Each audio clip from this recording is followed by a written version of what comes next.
If you missed our KBLA Talk 1580 Town Hall, the Altadena Eden Fire, 100 Days and Counting, you missed an evening of reverence, reflection, and reality. You gotta live in the reality because this is it. Every day, you wake up, is this my life?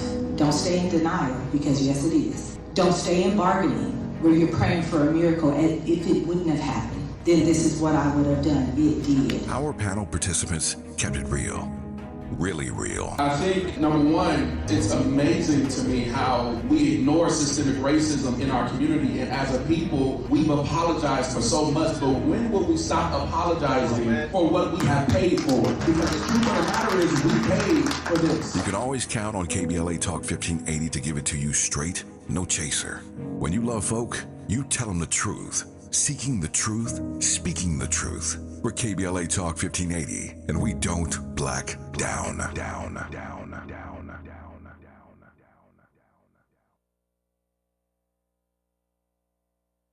jump, jump to it. Jump, jump, jump to it. Jump, jump, jump to it. Jump, jump, jump to it.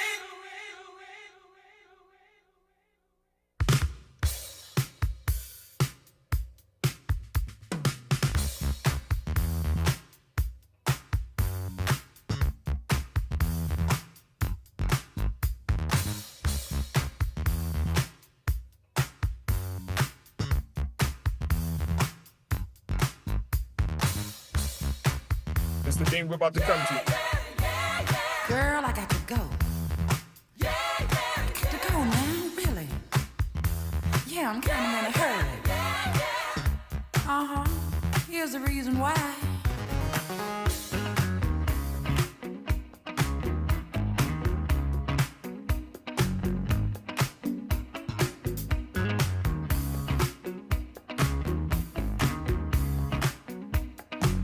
I got one more hour to go. Let me jump to it.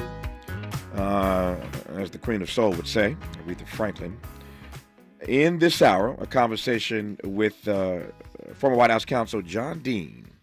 He was White House counsel, as you know, during the Nixon era. And I'm always delighted to be in conversation with John Dean because his perspective is unique. And the comparison between then and now, I think, is always necessary.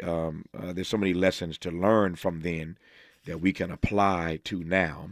And so I'm always grateful when John Dean comes on this program.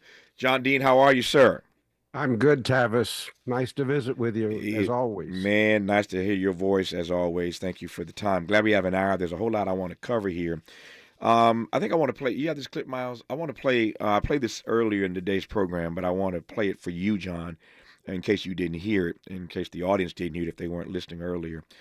But this is Donald Trump in conversation with Glenn Beck, formerly of Fox, of course, Fox News. This is Donald Trump in conversation with Glenn Beck about his first 100 days. Take a listen. So I remember when I was at Fox, Barack Obama, we didn't call it this, but it was shock and awe. I couldn't keep up with it. It was going too fast. You have put that to shame. Blew them all away. Blew them all away. Was that by design to? No, there were just so many things that the country needed. I mean, honestly, this country, what they did in 4 years was so disastrous for the country. I wish I didn't have to do so much, but they did things that were just horrible. I mean, with energy, they terminated ANWR, which is the biggest find in the world, in the whole world. In Alaska, they terminated it. They did things on the border that are shocking, just absolutely shocking. You know, we have the best border we've ever had now. And 3 months ago was the worst border in history, probably for any country, not just here. There was no border. There's never been a border like that where prisons and gangs and drug dealers and murderers are allowed to walk in without being checked or vetted. So it wasn't by design. It was just that they have so many things. I mean, we're doing a lot more. There are a lot more to come. I'm not so sure, John Dean. There are a number of parts of that audio clip that I want to you and I to have some conversation about and kind of pick apart here. Let me start with this. I'm not so sure that I believe that it was not by design. That's what Project 2025 is all about. That's what Trump spent 4 years planning to do in the event that he did, in fact, return to the White House, as he has. So I'm not so sure I buy the argument that it wasn't planned. What say you, sir? I agree with you totally. First observation, though, is Trump on radio up close to the mic sounds very old, older than he looks on camera. So he's done a pretty good job of camouflaging himself publicly. I know old. I am old. So I recognize old, and he does not sound very chipper there. But anyway, I think you're right. It was all laid out very carefully. When it was unpopular during the campaign that he was embracing and his people had developed Project 2025, he distanced himself from it. And then he turned around and hired all the key people. They're all in his administration. They're running the show. They are the key players. You don't think that Donald Trump can sit around and think up these ideas. No, he's implementing what is really he's being the tip of the spear for a lot of nasty activity. Yeah.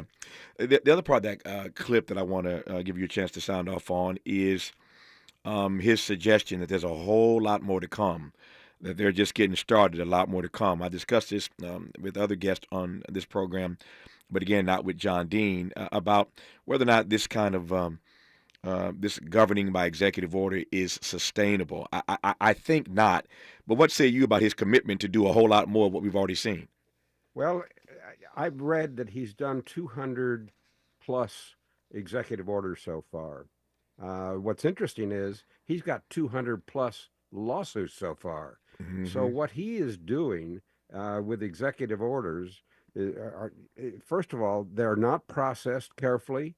They're not using the Department of Justice, the Office of Legal Counsel, which with all prior presidencies has been the place they vet executive orders. He's just pushing them out. He doesn't even have a head of the Office of Legal Counsel. So they don't know what the hell they're doing. They're just pushing out stuff to test the law, to push the law as far as they can go and wait to get slapped down. And they are getting slapped down, Tavis, by the courts. While there are over 200 executive orders, there are also over 200 lawsuits pending against him. Yeah, nope. Just getting started in this hour with John Wesley Dean III. We call him John Dean, former White House counsel. Going to be a great hour in conversation with John Dean when we come forward on Tavis Smiley. Hope, agency, dignity. This is Tavis Smiley. Can you dig it? Come on! Robinhood Gold members can now enjoy the VIP treatment, receiving a 3% IRA match on annual retirement contributions. With Robinhood Gold, the perks of the high net worth are now available for any net worth. The new gold standard is here with Robinhood Gold. To receive a 3% boost on annual IRA contributions, sign up at Robinhood.com/gold. Investing involves risk. 3% match requires Robinhood Gold $5 a month for 1 year from first match. Must keep funds in IRA for 5 years. Go to Robinhood.com/boost. Robinhood Financial LLC member SIPC. Gold membership is offered by Robinhood Gold LLC. You really about to do it? 40 acres in the mule. This is bigger than the music. You really about to do it? Yeah, they tried to rig the game, but you can't fake influence. Who among us doesn't like black music? But Kendrick is right. This moment is so much bigger than music. These are serious times. We've got serious problems, and we need serious people who understand that slogans are not solutions. When you want substantial and sober analysis about things that matter to you and the ones you love, this is where you turn. We're KBLA Talk 1580, and we've got your black. Make a move into a home of your own. With City National Bank's Ladder Up Home Loan Grant, you could receive up to $20,000 that you never need to pay back. Use it toward your down payment, save on closing costs, or to buy down your mortgage rate. Find out more at cnb.com/ladderuphome. City National, here for every stage of the journey. Property must be in a qualifying market in California, New York, or New Jersey. Additional terms and conditions apply. Not all applicants will qualify. Terms are subject to change without notice. City National Bank is an equal housing lender. Member FDIC. NMLS number 536994. When the flames subside, who ensures that the stories endure? At KBLA Talk 1580, we're committed to preserving the voices that shape our community. We know people have short memories, and as long as this Black Talk radio station is on the air, we will not let Altadena be forgotten. We are honored to announce that the Altadena Historical Society will officially archive our recent town hall alongside every episode of Conversation Live Altadena Rising with James Farr. This is the show of record, the definitive source for tracking Altadena's roots, resilience, recovery, and reunion. These stories will now live on for students, scholars, researchers, and journalists seeking truth and legacy in the months and years to come. Because history isn't just made, it's honored, it's recorded, and it's passed forward. We're KBLA Talk 1580, and we've got your black.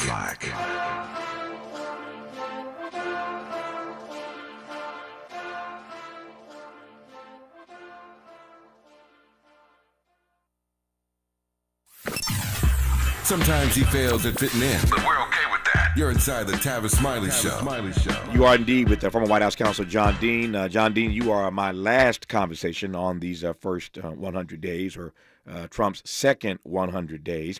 I had some conversations about it yesterday, of course, conversations about it today, and we wrap 2 days of conversations about 100 days of Trump 2.0 with you.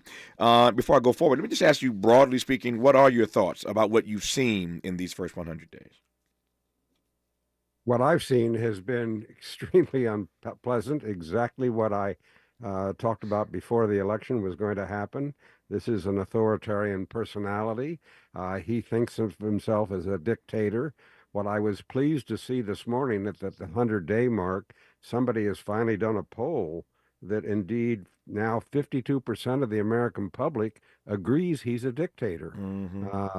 67% of that polling is blacks. It's a wonderful sign. They're actually leading indicator in appreciating this guy for what he is. Yeah. Well, that's the story of being black in America. We have good radar, and we have good. You got very good radar for good reason. Yeah, and we got good sense. So we, as goes Black America, I say, so goes the nation, and so hopefully the nation will take a cue from us and understand and accept Amen. that he's off the mark. What's your sense of where those dictatorial tendencies that we've seen in the first 100 days are going to take us over these next 3.5 or so years? Well, I think they would take us into an autocracy if he gets his way. Yeah. Fortunately, the courts are stopping him. As I said, over 100, I think 111 is the last count, lawsuits have been implemented. Excuse me, over 211 lawsuits have been implemented.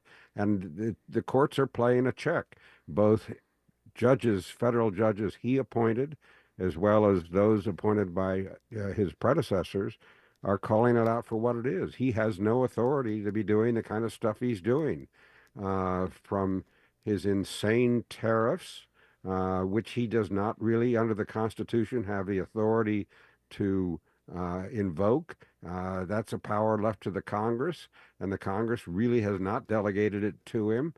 He's taken it under an emergency power he doesn't really have, nor is there an emergency. He will take it to probably sending people like you and me, Tavis, to El Salvador. Yeah. You are a former White House counsel, so you are the appropriate person to ask to pose this question to, and you've just put your finger on it, but I want to give you a chance to unpack it a bit more. What do you make of all the things that he has done in these first 100 days that he essentially does not have the power to do? I know that sounds oxymoronic, but again, I'm following you. He has done so many things in these first 100 days that he really technically does not have the power to do. As former White House counsel, how do you read that reality? That's a strange frame to be in, is it not? There's several things. Let's rank them by seriousness. One of the most serious things he's done is deny citizens, residents of the United States, who under the Constitution are protected by the Constitution, due process. In other words, shipping people out of the country without giving them a full hearing is just way beyond the pale. And fortunately, a lot of Americans are waking up to what he would do to foreigners who are here. He could turn around and do to Americans who are uh, protected fully under the Constitution. What's he doing with his friend Elon Musk is just tear through the federal government with a chainsaw, literally and figuratively. He is removing people who are vital to government services indiscriminately from the health agencies and Social Security to important medical research that is just being abandoned. It's really striking and startling, and I'm afraid that too many Americans don't know about what he's doing. Yeah. When a president, I want to stay at this point a little bit longer here.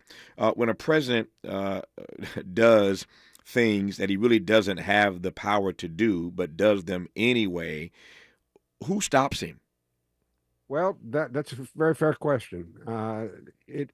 First of all, if a court, for example, rules against him, and an order comes down from, say, the highest court, like we have right now, with the Supreme Court speaking out that he could not send an immigrant who was picked up by his immigration service to an El Salvador prison without due process.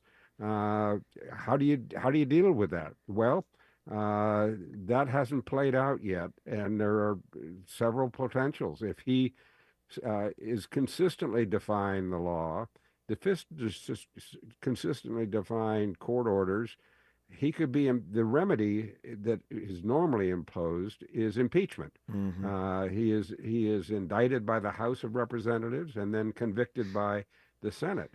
He, of course, has been impeached and escaped conviction twice already in his first term.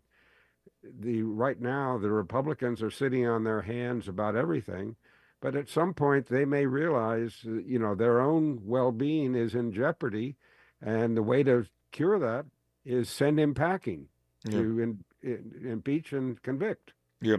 I think that's wishful thinking. I take your point, and I don't disagree with the point per se, but I think that's wishful thinking. It kind of sounds like Chuck Schumer, who believes that the old GOP is going to return at some point, that these people are going to wake up and smell the coffee, come to their senses, and kick Donald Trump out. I don't see that happening, John Dean. I don't either. Yeah. That's the trouble. Yeah. And that's when we slide into a dictatorship, a hard one. Yeah. Let me I could have started our conversation here. Let me just pivot for a second here.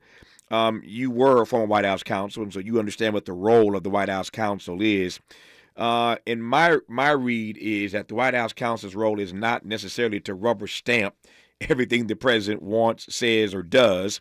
And yet, whoever the White House counsel is right now, with all the drama that Trump is getting himself in, with these courts closing doors as fast as he tries to open them with these executive orders, the White House counselor, to my mind, is not doing his job. What say you?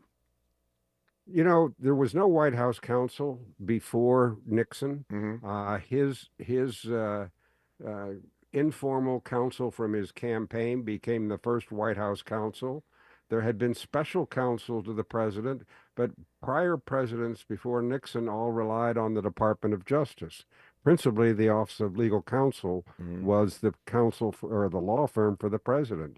The White House counsel really developed, and a lot of them cite my building a small law firm and talking about it as the beginning. But what's happened, Tavis, is that law firm has grown way out of proportion. I had at maximum in my tenure about 6 lawyers. Today, there may maybe 40 to 50 lawyers working as White House counsel's office. It's grown way out of shape. So a president will get from his White House counsel a decision that varies with the Department of Justice, and that's not a healthy situation. He'll rely on the White House. He'll take the opinion he wants, is what happens. Yeah. And it's very seldom does the White House counsel give him an opinion he doesn't want, and that does not often become public if he does. Yeah. So when you have a guy who's got 34 felony convictions against him, you can pretty well figure his mentality about the law. It's just something that he has to get around, and he's busy doing that. Yeah. What's your read of the way he has weaponized, and I mean this writ large, the way he's weaponized the legal apparatus from the White House counsel's office to the Department of Justice, et cetera, et cetera. What's your read, John Dean, of the way he's weaponized the legal apparatus available to him, that apparatus around him? Very troubling. Very troubling. The fact that he would issue an executive order to go after two former staffers, one Chris Krebs, who was the head of his digital security operation and Homeland Security, went after him because he would not say there had been fraud when he was defeated in the election that defeated him. So now he's attacking him. Another one is Miles. What's Miles' last name? Taylor, is it? I think it is. He did a book. He was a author of a book called Anonymous. He was the anonymous author. So it revealed a lot of inside information about the first term. So he's going after both of those people with criminal investigations. There is just no probable cause. So that is deeply troubling. Yeah, I want to just play a game with you here. It's not really a game; it's an exercise, though, and I want to just give you a heads up where I'm going here. So I want to, given that you were White House counsel for Richard Nixon, I want to get you to compare and contrast Trump with previous Republican presidents. And the reason why I'm walking through this exercise is because the GOP ain't what it used to be. And because you are a student of history, I want to just walk through these, four or five Republican presidents prior to Donald Trump and just get you to say a word or two about the way you would compare and contrast him with said president. Let's start with the guy you work for, Richard Nixon. Compare and contrast Trump and Nixon for me. Well, Nixon was a person who had no problem abusing his power as president.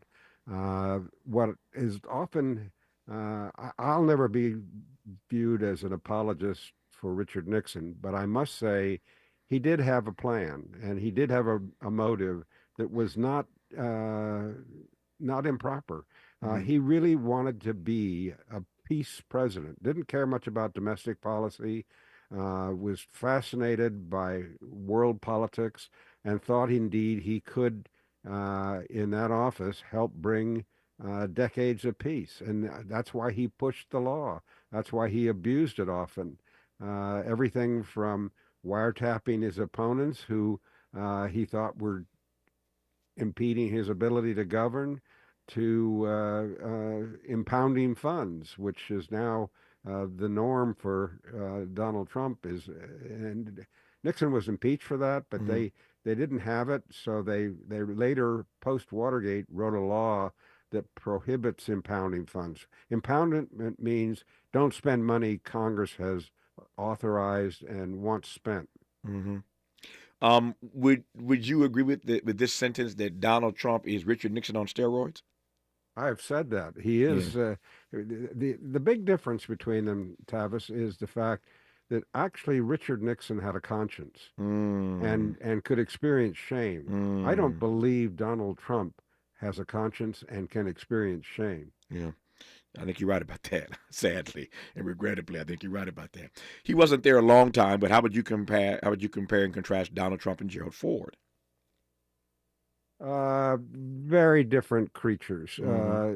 Ford was a career congressman who was elevated unexpectedly to vice president and then president, and really didn't have a vision of what he would do with the country, but he just wanted to be an effective congressional leader and party leader. So I think he played on a fairly small scale and was a decent and honest, honorable person. Yeah.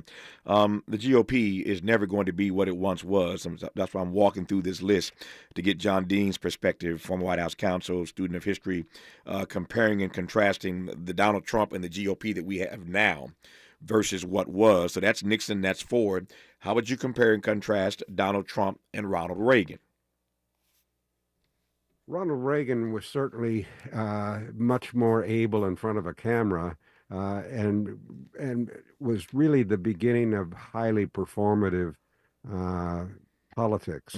Reagan knew how to work the camera. He knew how to read a teleprompter, and while his memory was fading, he was pretty good at working without a teleprompter at times. So he's the first of the really performative presidents where the image was everything and the substance, if it fit and followed, so be it. If not, he liked the job. Yeah. Trump and George H.W. Bush, the first Bush. A very honorable guy. Straight shooter. Was too honest. From read my lips. There'll be no tax increases. And then he found necessity of having to actually raise taxes, and he had to eat his words. So not, a straight shooter. Yeah. How's that for yin and yang? George H.W. Bush was, to your point, too honest, and Donald Trump is just flat out dishonest. Yes, I think that's a good comparison. Yeah. When we come forward, I'll get John Dean to offer his assessment of a comparison between the most recent Republican president, George W. Bush, and Donald Trump. Again, the GOP is not what it once was, and many believe never will be again. We'll talk more about that and a great deal more to cover with John Dean, former White House counsel for Richard Nixon. This is, I said, my final conversation of these couple of days, yesterday and today, about Donald Trump 100 days in. But it's always fascinating for me, and I think necessary, to look at the present moment in a broader historical framework. And that's what I hope to accomplish with John Dean when we come forward on Tavis Smiley. What's your quarrel with the world? You're listening to Tavis Smiley.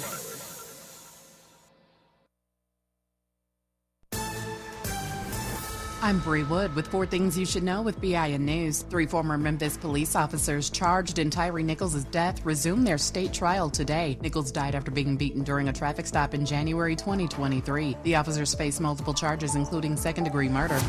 The Philadelphia Eagles visited the White House Monday to be honored for their big game victory. Quarterback Jalen Hurts was among some players who did not attend the ceremony, reportedly due to scheduling conflicts. Another suspect, Christian Sanzana, was arrested for allegedly stealing Homeland Security Kristi Noem's Gucci bag from a restaurant in Washington, D.C. He appeared in bond court in Miami Beach, Florida, with a fake ID and an immigration hold. The first suspect, the Chilean national, was arrested earlier. And Beyonce kicked off her long-awaited Cowboy Carter and the Rodeo Chitlin Circuit tour last night in L.A. It's a 32-date tour that will see the superstar hit the stage in both the U.S. and Europe. Monday night's launch lasted nearly 3 hours. Get BIN News on demand 24/7 on the iHeartRadio app. Right now, there are young people across the world facing a tough choice: continue their dream of education or drop out to help their family put food on the table. You can help change their future in a single moment. See how far your support can go at unbound.org. Is this the time? This is the KBLA Sports Minute with Ray Richardson. Critical game for the Clippers tonight in Denver. It's Game 5 of their first-round series against the Nuggets. The series is tied at 2 games apiece in the best of 7. Clippers coach Ty Lue needs to come up with something in his game plan to deal with Nuggets center Nikola Jokic. In the 4 games, Jokic is averaging a triple-double, 28.5 points, 13.5 rebounds, and 10.8 assists. The Clippers have no players on their injury list, which means Kawhi Leonard is healthy. The Clippers will not get past the Nuggets without Leonard. Leonard has been brilliant in the series, averaging 26 points and shooting 56%. 7 p.m. tip-off tonight on TNT. Shaquille O'Neal has agreed to become the general manager at Sacramento State University. Shaq will help run the school's men's basketball program. Shaq's son, Shakir, transferred to Sac State from HBCU, Florida A&M. No debates, no speculation, just the info you need. That's your KBLA Sports Minute. I'm Ray Richardson. More news, opinions, and conversation when we come forward on KBLA Talk 1580. We've got a lot to talk about. Hi, I'm Zoe Williams, a.k.a. the voice of reason, encouraging you to join me weekdays from 7 to 9 p.m. for the world's most intriguing relationship radio roundtable. Every night, I facilitate and encourage our loyal listeners to participate in the most engaging relationship discussions you'll hear anywhere. So make it a point to rendezvous with me, Zoe Williams, the voice of reason, Monday through Friday, 7 to 9 p.m. Pacific Standard Time. Trust me, your relationships will never be the same. The VOR is on fire tonight. Unapologetically progressive. KBLA Talk 1580. We've got your black.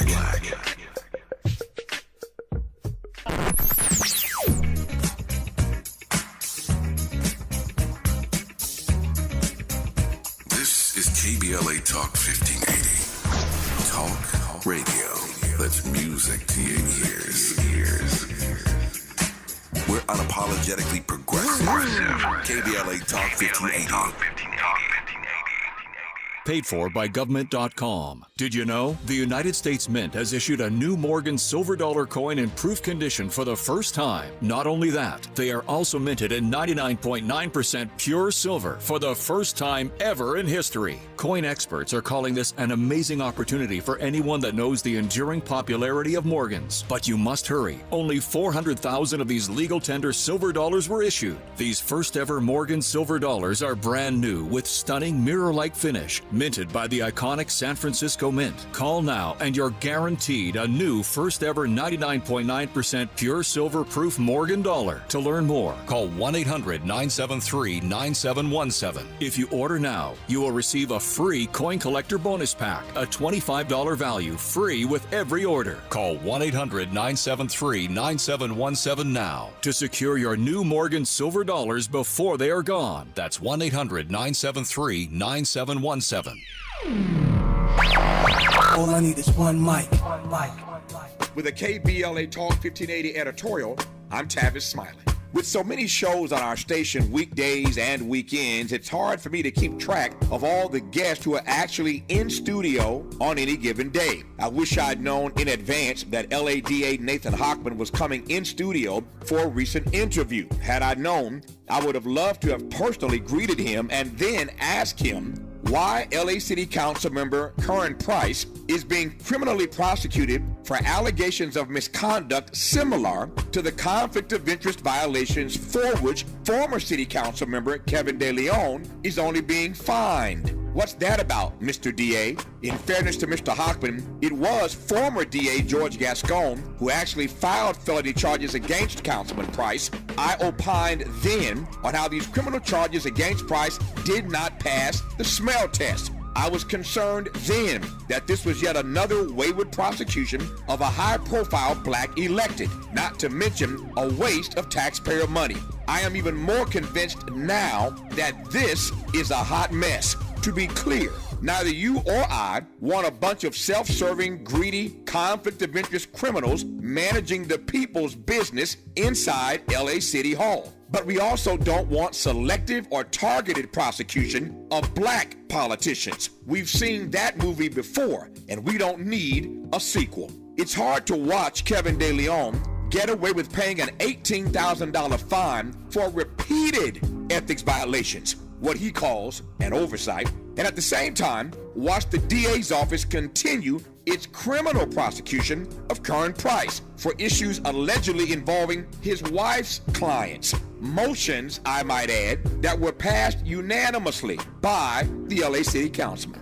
What are you saying, Tavis? I'm glad you asked. DA Hochman did not start this inquisition, but he certainly has the power to stop it. I have said it before, and I will say it again. Fundamental fairness. In the absence of fundamental fairness, we experience a cascade of deteriorating conditions. The erosion of trust, the weakening of social cohesion, alienation, marginalization, the legitimacy of authority diminishes, cynicism and disengagement grow, and ultimately, people abandon civic participation altogether. Fundamental fairness, Mr. Hochman, that's all we ask. With a KBLA Talk 1580 editorial, I'm Tavis Smiley. As always, we welcome your feedback.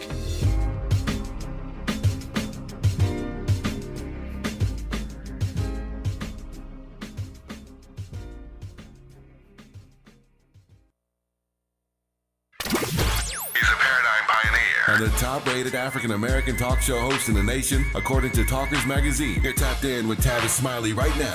Tavis Smiley and former White House counsel John Dean. This is our final conversation this week on the 100 days, the first 100 days of Donald Trump. And I'm grateful to have had so many different perspectives shared with me and this audience about what this moniker, this moment, I should say, means in the Trump era. And so, again, delighted to be in conversation with former White House counsel John Dean, who was there during the era of Richard Nixon. In case you've just tuned in, I was asking John a question I'd never asked him before, and that is to get him to compare and contrast Donald Trump with previous Republican presidents. We'll get to a conversation in a moment about the future of the GOP. But before I did that, I wanted to just, again, get John's take on comparing and contrasting Donald Trump with prior Republican presidents. We started with Richard Nixon, went to Gerald Ford, went to Ronald Reagan, went to Daddy Bush, and now we are up to George W. Bush, the most recent Republican president outside of Donald Trump. How about you compare and contrast these two men, John Dean? Well, I was flashing back during the break there on Bush and Papa Bush and those who voted for Bush too. And one of the criteria, Tavis, you'll recall, was, is this a guy you'd like to have a beer with? That's right. He or Al Gore, his opponent. And I've got to confess, while I didn't vote for him, I would have enjoyed having a beer with him, and would today. Yeah, so but I never looked upon him as a very deep president, and that's very comparable to Trump. Trump is not deep. Trump relies on others to get any motion at all in his presidency, and Bush was very much that way. Also, Bush had the tragedy of 9/11 occur during his presidency, which made him very popular. And he had a vice president who was a fairly dark and is a fairly dark character. Oh, yeah. And Dick Cheney. Dick Cheney, Yeah. Exactly. So I'd never been able to separate the Bush presidency from the Bush-Cheney presidency, and looking at them together, I actually produced a book called Worse Than Watergate. Oh, yeah. A title I might have used too early, Tavis, given the current times. Yeah. So to compare Bush 2 with Trump, there are a lot of similarities. Yeah. But the dark side of Bush 2 came from Dick Cheney, who is now, given the position of his daughter and supporting his daughter, who took on Trump, has been somewhat restored in my eyes that the Cheney family is certainly willing to stand up to this nonsense that Trump is putting out. Yeah, well, Trump is such a tyrant that I'm not sure I give them any points for lining up with Kamala over him. You're much more charitable and generous than I am in this moment about the Cheney family. I digress on that for now. What is fascinating though is the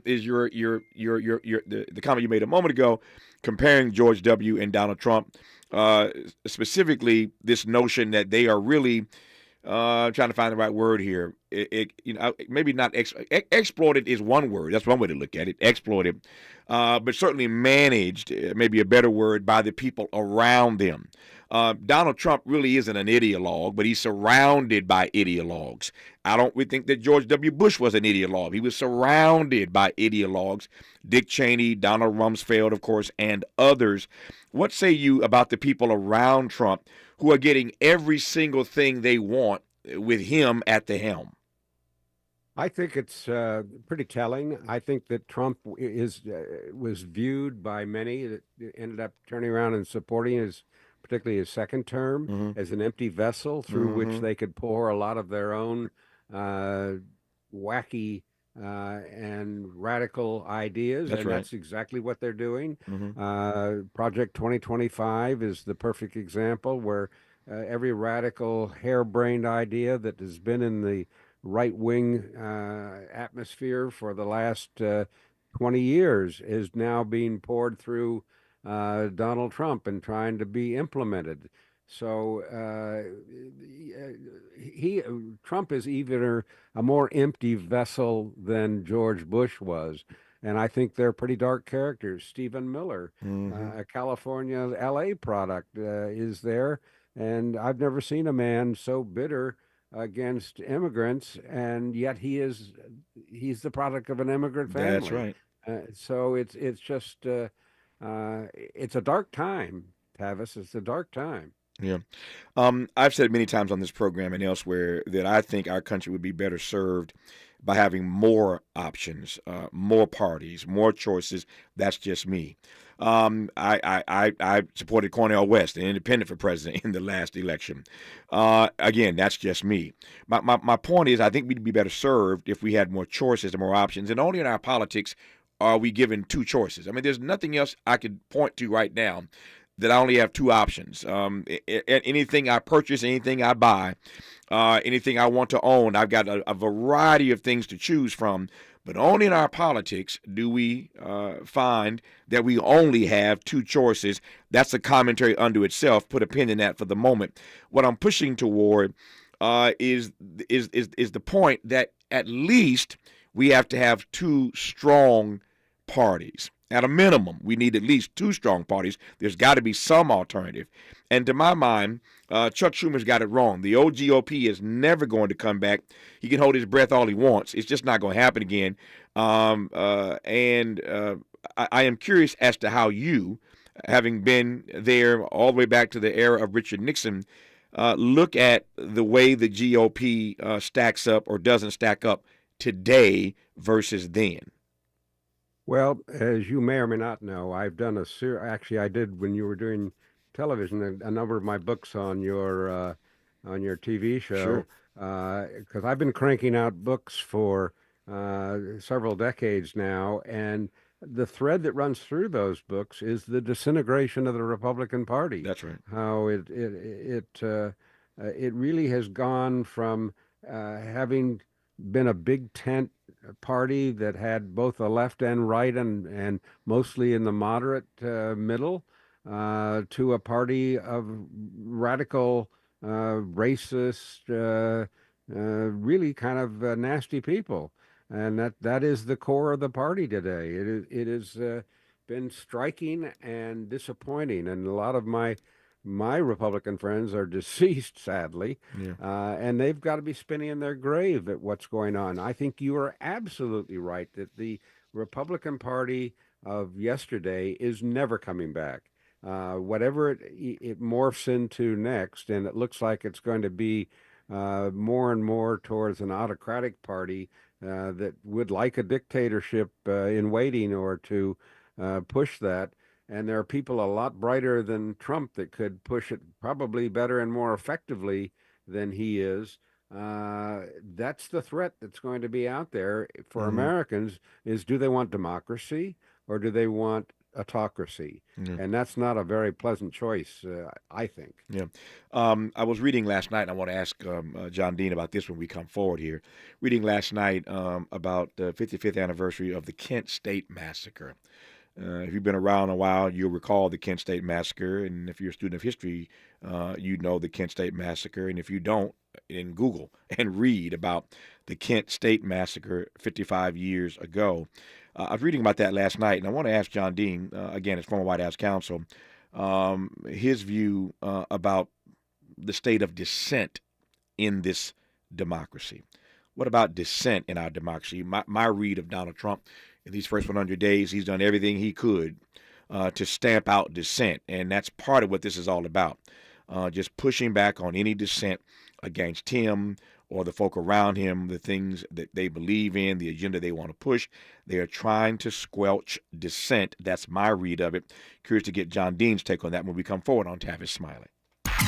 Interrogating and unpacking. That's what we do around here. You're listening to Tavis Smiley. This is an ad by BetterHelp. Think about your mentors and idols, the people who inspire you the most. While it may look like they have all the answers, they don't. But they do know when to ask questions and seek the support they need. In a world that glorifies hyper-independence, it's easy to forget that we're all better with a support system. Therapy is a great way to find a consistent source of support in your life so you can break free from the outdated belief that seeking help is a sign of weakness. BetterHelp has experienced therapists ready to help you with challenges ranging from anxiety and depression to relationships and stress. It's convenient, too. You can join a session with the click of a button, helping you fit therapy into your busy life. You can even send your therapist a message anytime something comes up. Build your support system with BetterHelp. Visit BetterHelp.com/ABCRadio today to get 10% off your first month. That's BetterHelp, HELP.com/ABCRadio. We asked seniors how to prevent Medicare scams. My best advice, if you get a phone call, do not talk to the person. These people are well-trained. Don't talk to them. They don't know me. They're just trying to scam me. Don't be fooled. Hang up. Just hang up. Never give out your Medicare number. They're going to get your number to put in a false claim. If I get a call from someone, I don't pick up the phone, and should I pick up the phone and they ask for information, then I hang up. How do you detect Medicare fraud? Just like I check my credit card statements, I check my Medicare statements monthly. Scammers can get a hold of your number, order medical devices through your account, and you're not even going to know about it if you don't look at your statement. Check your statement every month. If you get your statement and you see something that you know you did not have done, you report it. Call your Senior Medicare Patrol. To report Medicare fraud, call the Senior Medicare Patrol at 855-613-7080. KBLA Talk 1580. We've got a lot to talk about.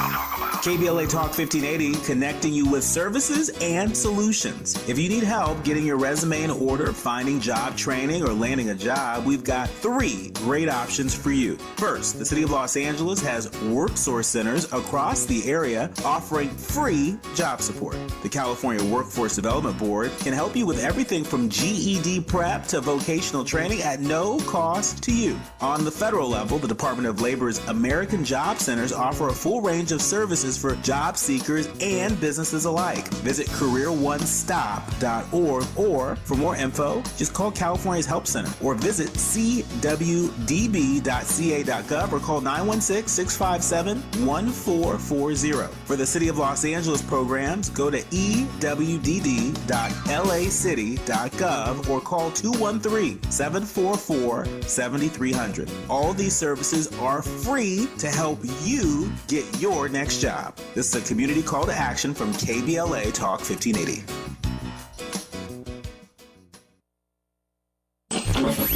Freedom is an endless meeting. So let's get back to it with Tavis Smiley. Tavis Smiley, former White House counsel John Dean.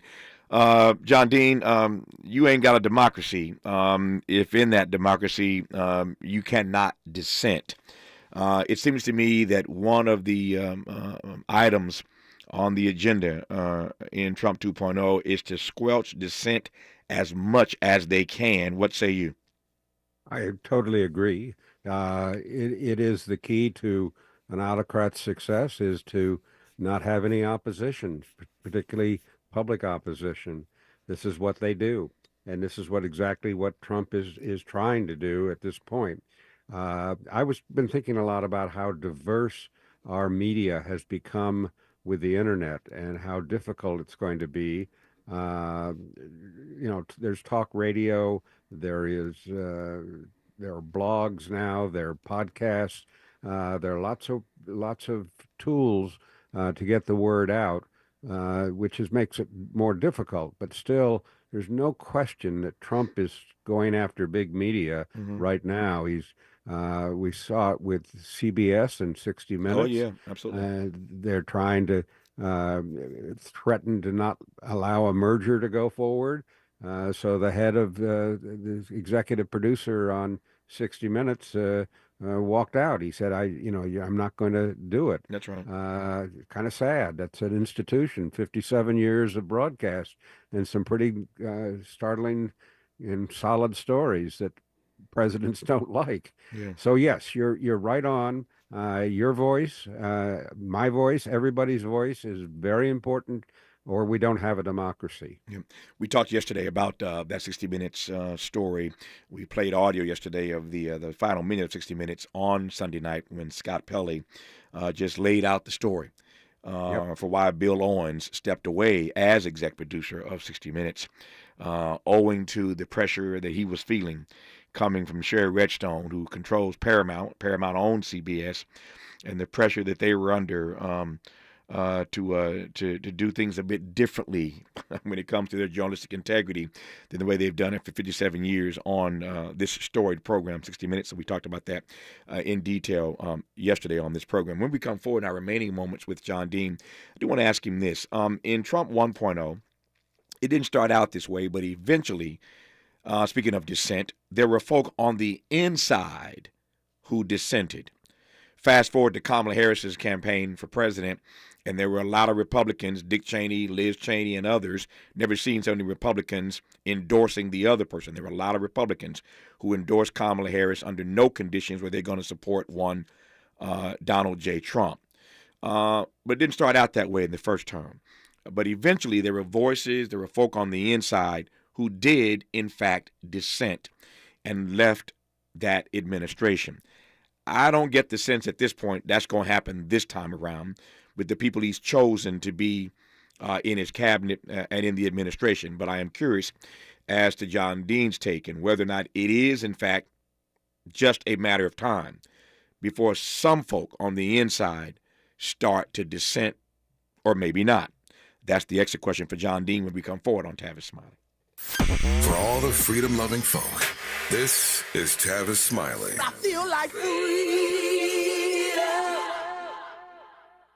If you're like me, 60 and retired, making ends meet, especially here at the supermarket and drugstore, is tough. I'm so blessed to have found BenefitsCheckup.org. It's a free and confidential website from the National Council on Aging that connected me to $1,200 a year in programs that help pay for food, medicine, utilities, and more. Maybe it can help you. BenefitsCheckup.org.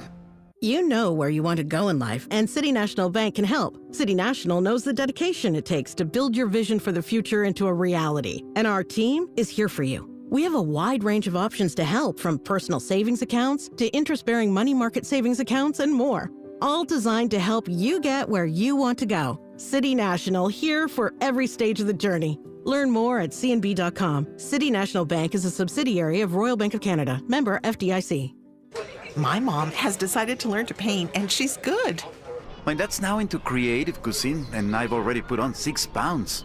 Learning new things comes with age. My mom? She started forgetting my name and what we're talking about.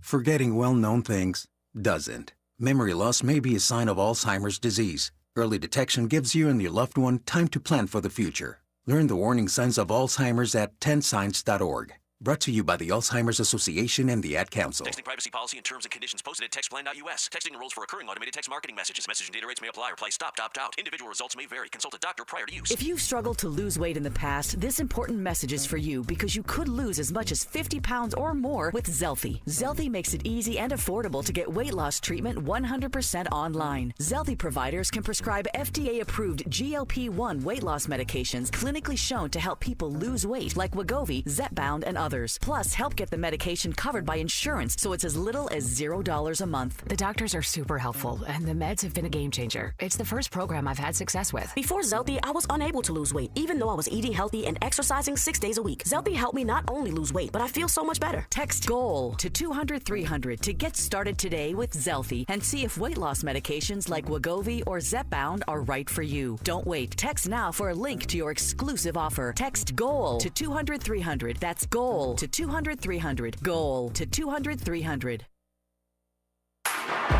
Less monologue, more dialogue. Tavis Smiley continues right now. It does indeed with John Dean for the next 3.5 minutes here. I mentioned Kamala Harris a moment ago. Just a quick footnote. Kamala Harris is going back on stage for the first time since leaving the White House to give a major address, we were told.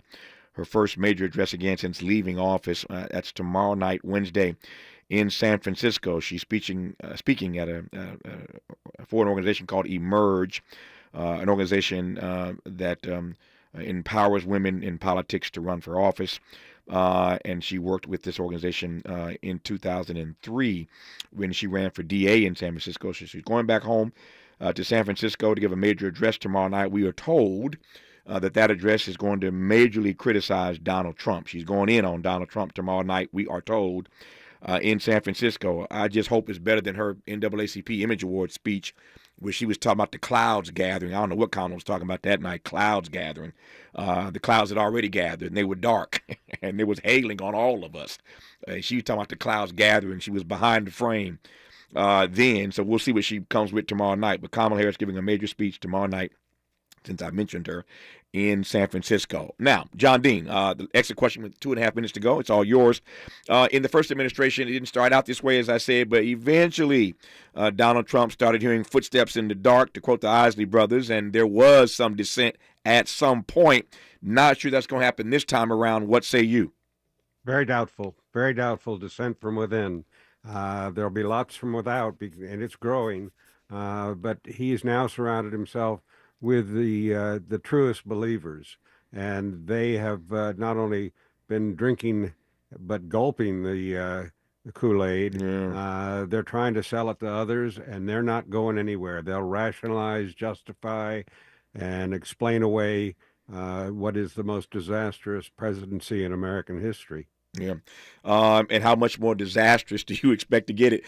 I mean, if you're calling it the most disastrous presidency and we're only 100 days in, what do you expect for the next 3.5 years?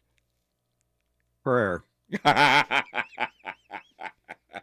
love it. Prayer. We used to say in my little Pentecostal church that prayer changes things. Put another way, the prayer of the righteous availeth much. Somebody said it's prayer time. And so I'm with John Dean. Going to be a whole lot of praying for the next 3.5 years. Thank you, John Dean, for your insights. Always good to have you on, my friend. John Dean, former White House counsel. Enjoy the rest of your day, my friend. You stay strong. Just like that, 3 hours gone. Back here tomorrow, Lord willing, to do it all over again. Until tomorrow, thanks for tuning in to Tavis, Smiley. And as always, keep the faith.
KBLA 1580 Santa Monica.